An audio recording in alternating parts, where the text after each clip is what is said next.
Hello friends, welcome to Kavi foods.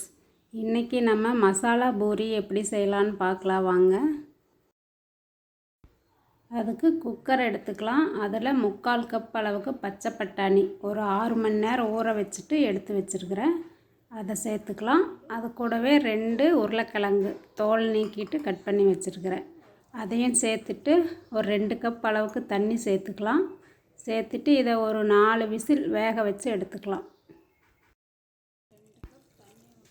Masala பூரிக்கு ஒரு sweet chutney ready பண்ணிக்கலாம். அதுக்கு ஒரு எலுமிச்சை அளவு புளி எடுத்துருக்கிறேன்.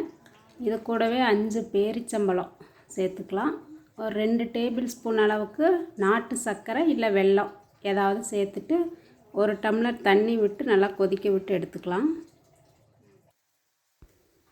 இதை வேக வச்சு அரைக்கும் போது புளியோட பச்சை வாசனை போயிடும்.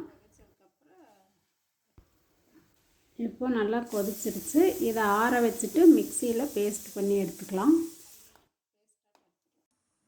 இனி மசாலா பூரிக்கு ஒரு மசாலா ரெடி பண்ணலாம். அதுக்கு ஒரு டேபிள் ஸ்பூன் அளவுக்கு எண்ணெய் விட்டுட்டு அதில் ஒரு பெரிய வெங்காயம் பொடியாக நறுக்கி வச்சுருக்கிறேன், அதை சேர்த்துக்கலாம். இது வதங்கட்டு. இது கூட ஒரு பச்சை மிளகாய் சேர்த்து வதக்கிடலாம். இனி இதில் 4 பல் பூண்டு ஒரு சின்ன துண்டு இஞ்சி சேர்த்து வதக்கலாம். இனி இது கூட ஒரு தக்காளி பொடியை நறுக்கி எடுத்து வச்சுருக்கிறேன், அதையும் சேர்த்து வதக்கலாம்.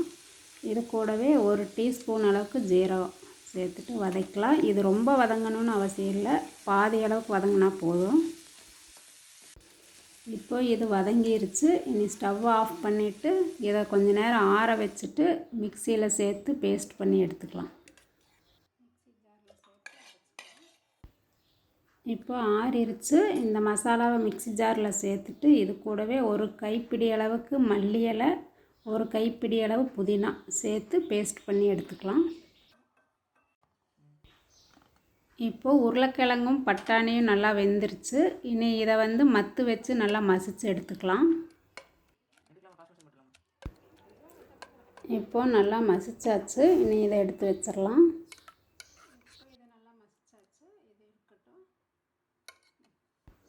இனி கடாயை ஸ்டவ்வில் வச்சுட்டு அந்த வெங்காயம் தக்காளி புதினா அரைச்ச பேஸ்ட்டை சேர்த்துக்கலாம். இது கூடவே பட்டாணி உருளைக்கிழங்கு மசிச்சு வச்சதையும் சேர்த்துடலாம். சேர்த்து நல்லா கலந்து விட்டுக்கலாம்.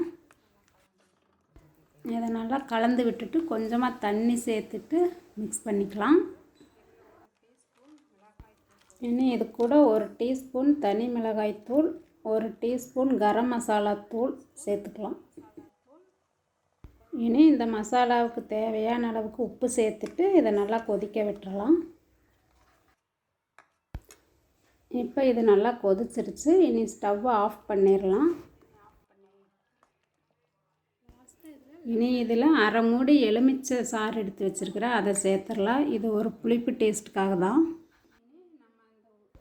இப்போது இனிப்பு சட்னிக்கு வதக்கி வச்சோல்ல, அதை மிக்சியில் பேஸ்ட்டாக பண்ணி எடுத்துக்கலாம். அரைச்சதுக்கப்புறம் அதை நல்லா வடிகட்டி எடுத்துக்கலாம். இப்போ இதுக்கு தேவையான மசாலா இனிப்பு சட்னிலாம் ரெடி ஆயிடுச்சு. இனி எல்லாத்தையும் மிக்ஸ் பண்ணிக்கலாம். இப்போது பூரியை நல்லா உடச்சி விட்டுறலாம். இந்த பூரி நான் பானிபூரி ரெசிப்பியில் ஏற்கனவே செஞ்சுருக்கேன். இதோட லிங்க்கை மேலே தர்றேன், நீங்கள் பாருங்கள். இனி மேலே மசாலாவை சேர்த்துக்கலாம். இந்த மசாலா உங்கள் டேஸ்ட்டுக்கு ஏற்ற மாதிரி எவ்வளோ வேணாலும் சேர்த்துக்கலாம்.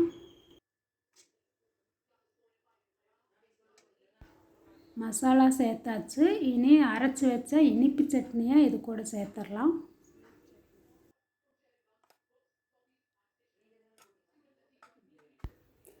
இனிப்பு சட்னி சேர்த்ததுக்கப்புறம் இது கூட ஓமப்பொடி சேர்த்துடலாம்.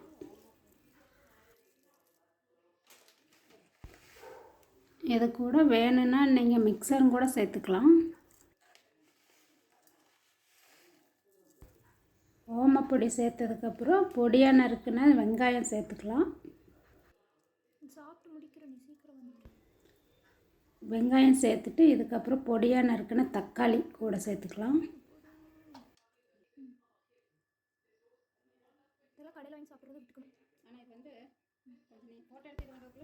தக்காளி சேர்த்ததுக்கப்புறம் கடைசியாக மல்லித்தழை சேர்த்துக்கலாம். இதில் கேரட் வேணால் கூட நீங்கள் துருவிட்டு சேர்த்துக்கலாம்.